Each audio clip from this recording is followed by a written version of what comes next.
ఉన్న బంగారాన్ని విడిపించి ఆ రోజు ఆన్లైన్ రేటుకే మేము కొంటాం. Sharma gold company. Hi hello, welcome to Suman TV. So last and ఫైనల్గా ఏదైతే నేను ఫ్యామిలీని చూపిద్దాం అనుకున్నానో, చెన్నై వచ్చినప్పుడు ప్రతిసారి అనుకుంటాను, సో ఈ మహాతల్లిని చూపిద్దామని. She is none other than Savitramma, Ghantasala గారి వైఫ్. అమ్మ నమస్తే, ఎలా ఉన్నారు? బాగున్నారా? సో ఇప్పుడు మీకు ఎన్ని, ఒక 50 సంవత్సరాలు ఉంటాయా? అంత యాక్టివ్గా ఉన్నారు కదా. సో 92 సంవత్సరాల అమ్మకి చూడండి ఎంత యాక్టివ్గా ఉన్నారో. సో నిజంగా గ్రేట్ అమ్మ. సో ఫస్ట్ ఆఫ్ ఆల్ ఇలా చూసుకుంటున్నందుకు, సో అల్లుల్లోనే కొడుకుని చూసుకుంటున్నారు కాబట్టి మీ కొడుక్కి మీ అమ్మాయికి first of all thanks. Thank you. So ఎందుకంటే ఘంటసాల గారు అంటేనే ఆయనకు ముందు ఆయన తర్వాత అంటారు సినిమా ఇండస్ట్రీ. సో ఆయనంత వైభోగం చూశారు. అండ్ సినిమా ఇండస్ట్రీలో కూడా అలాంటి అరుదైన ఘట్టాలు ఎన్నో ఉన్నాయి ఆయన చెప్పుకోవాలంటే. కోకోళ్ళలో ఘంటసాల గారిని ఆ రోజుల్లో స్టార్ హీరోలను చూడటం పక్కన పెడితే ఘంటసాల గారిని చూడటానికి వచ్చేవాళ్ళు కూడా చాలా మంది ఉండేవాళ్ళు. ఎలా అనిపిస్తుంది ఇంత లెగసీ నాన్న కంటిన్యూ చేసి? అప్పుడు మాకు తెలియలేదండి, నేను చాలా చిన్నదాన్ని. నాకు అంతగా అందరూ వస్తుంటే వాళ్ళతో ఆడుకోవడం అంతే తప్పితే ఇంకేం తెలియలేదు. ఇప్పుడు తెలుస్తుంది. ఓకే.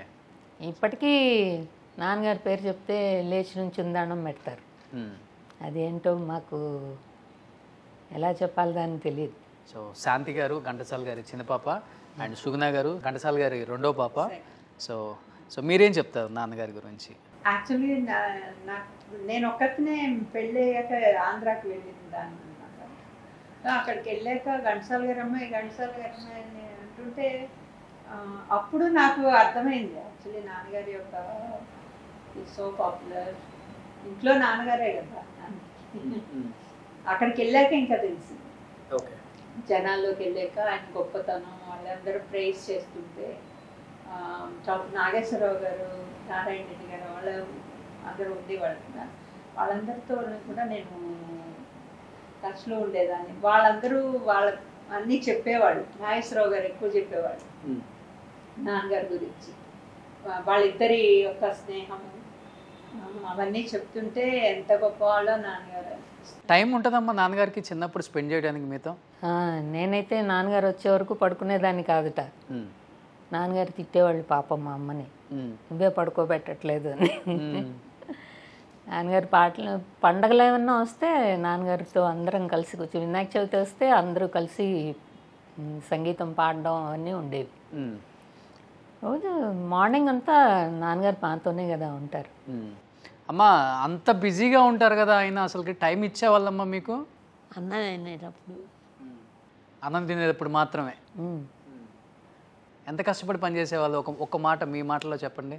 అది కష్టం అనుకోలేదు అనుకుంటా. మా నాన్నగారు ఎప్పుడు విసుక్కోవడం కానీ చిరాకు పడడం కానీ మాకు అసలు తెలియదు. అంటే వర్క్ ప్రెషరు అవి మేము ఎప్పుడు చూసింది లేదు మా నాన్నగారు. అంటే ఇష్టమైన జాబ్ కదా అది, అందుకుని బాగుండేదేమో.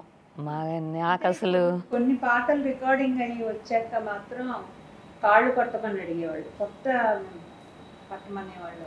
అంటే కొన్ని హై పిచ్ సాంగ్స్ బొమ్మను చేసి కూడా చాలా హై పిచ్కి వెళ్ళిపోతుంది కదా. అలాగే మంచి మంచి పాటలు శివశంకర్ గారు, పెళ్ళాల గారి డైరెక్షన్ అనుకుంటా ఆయన, దాంట్లో అన్నీ చాలా శాస్త్రీయమైన పాటలు. అవన్నీ పాడి వచ్చేసరికి ఆయనకి కడుపు నరాలని నేను పెట్టేది. అమ్మ సేవ చేసేది, ఓకే, కాళ్ళు పట్టి అవన్నీ చేసేవాడు. అసలు ఎలా బ్యాలెన్స్ చేయగలిగారు ఆయన ఒక సింగర్గా, ఒక మ్యూజిక్ డైరెక్టర్గా? ఈ రోజుల్లో చేయడమే కష్టం. బార్న్ లైక్ దట్, బార్న్ అది ఇన్బోర్న్ క్వాలిటీ. ఆయన అందుకే పుట్టారు. అందుకనే మన ఆంధ్రాకి ఒక గిఫ్ట్, గాడ్ పంపించిన గిఫ్ట్ నాన్నగారు. ఓకే. ఆయనకున్న మల్టీ టాలెంటెడ్ మ్యూజిక్లో అతను వన్ అండ్ ఓన్లీ అన్నట్టుగా. సో ఎప్పుడు పంచి కట్టుకునే వాళ్ళేనా? ఎక్కడికి వెళ్ళినా మా నాన్నగారిని లుంగి కూడా చూసింది లేదు, ఎప్పుడు తెల్ల పంచలోనే చూసాం. ఓకే. తెల్ల పంచ లాల్చీతోనే ఉంటారు. యుఎస్ వెళ్ళినప్పుడు కూడా పంచతోనే ఉండేవాళ్ళు. ఓకే.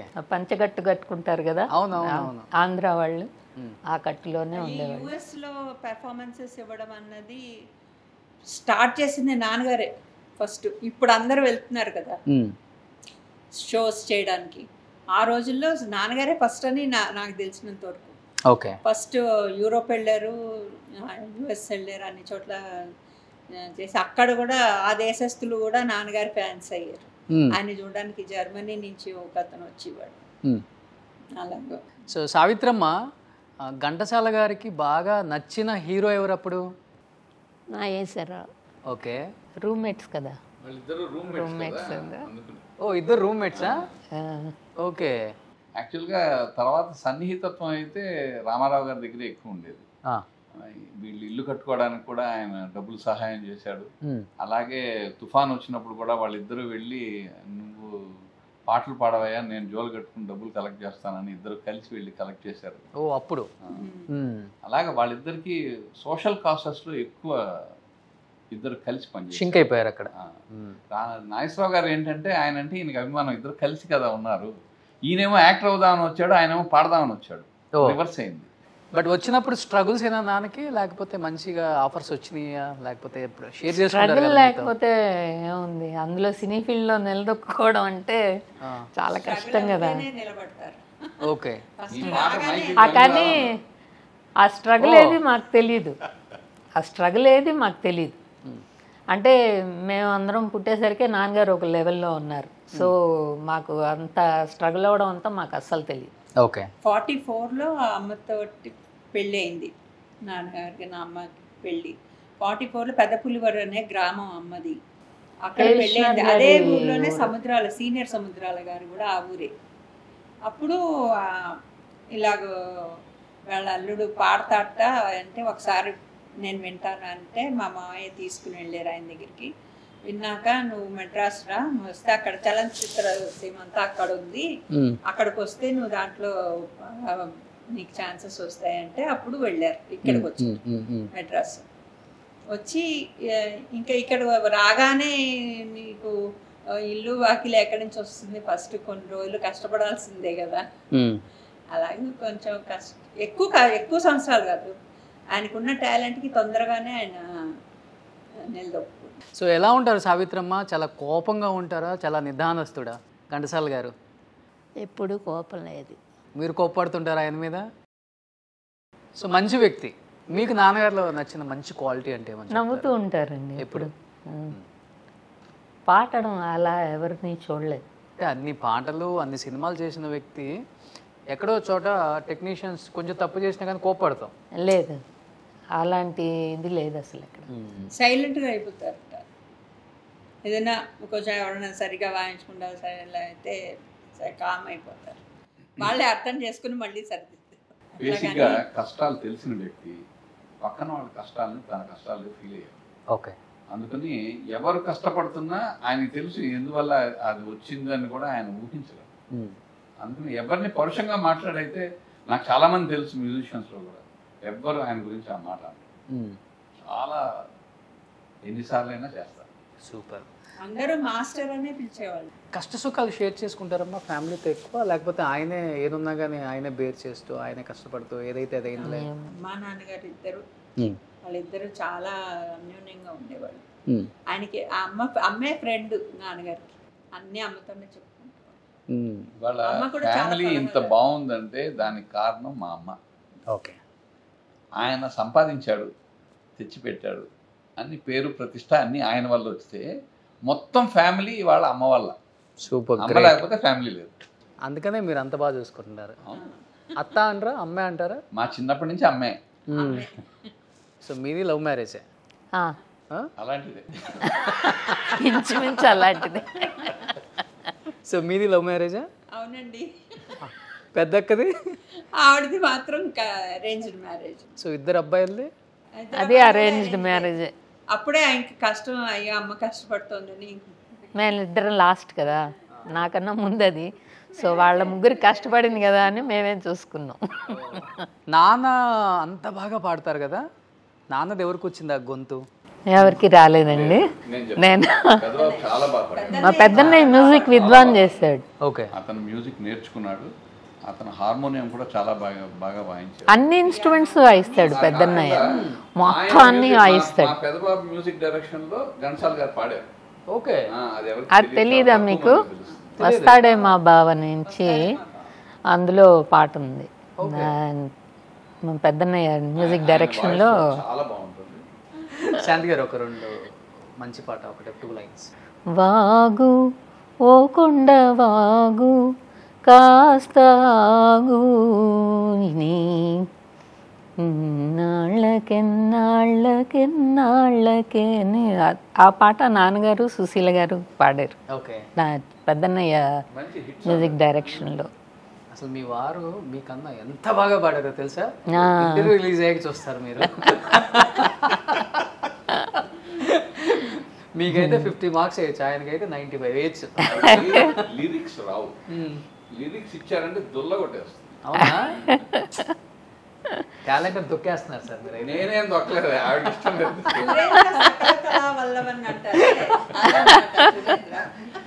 సో మీరు పాడతారా సుగుణ గారు? ఒక 2 లైన్స్ నాన్న పాట ఏదైనా. ఎవరికి వారౌ స్వార్థంలో హృదయాలెరుగవు లోకంలో నాకై వచ్చిన నెచ్చెలివే అమృతం తెచ్చిన జాబిలివే నాకమృతం తెచ్చిన జాబిలివే. ఇది నాన్నగారు మ్యూజిక్ డైరెక్షన్. మార్పు వచ్చిందో మేడం గారు? అదే మార్కులు వేస్తాను, మార్కులు వేస్తానంటే మరి వచ్చేస్తాను. ఇప్పుడు చాలా అమృతం తాగినట్లు. ఎవరు బాగా పాడారు? మంచి పాట పాడుతున్నారు సావిత్రమ్మ. ఎవరు బాగా పాడారు? సో ఇప్పుడు కాంపిటీషన్ ఇక్కడ. నువ్వు ఎలా అంటే ఇంతకు ముందు నేను ఒక్కడే ఉన్నప్పుడు అడిగావు, మర్యాదగా ఉంది. మీ టాలెంట్ వాళ్ళకి తెలియదు సార్. మళ్ళీ మేము పాడడం, మేము పాటలు వచ్చిన వాళ్ళం కాదు కదా. అలా కాదు, పాటలు తెలిసిన వాళ్ళం కాదు కదా. ఒక్కటి మీకు ఇష్టమే. ధారుని రాజ్య సంపద మదంబున కోమలి కృష్ణ జూచి రంభోరు నిజోరు దేశమున నుండగ బిల్చిన ఇద్దురాత్ము దుర్వారమదీయ బాహు పరివర్తిత చండగదా విఘాత భగ్నోరు తరోరు జేయుదు సుయోధను ఉగ్రరణాంతరంబునన్.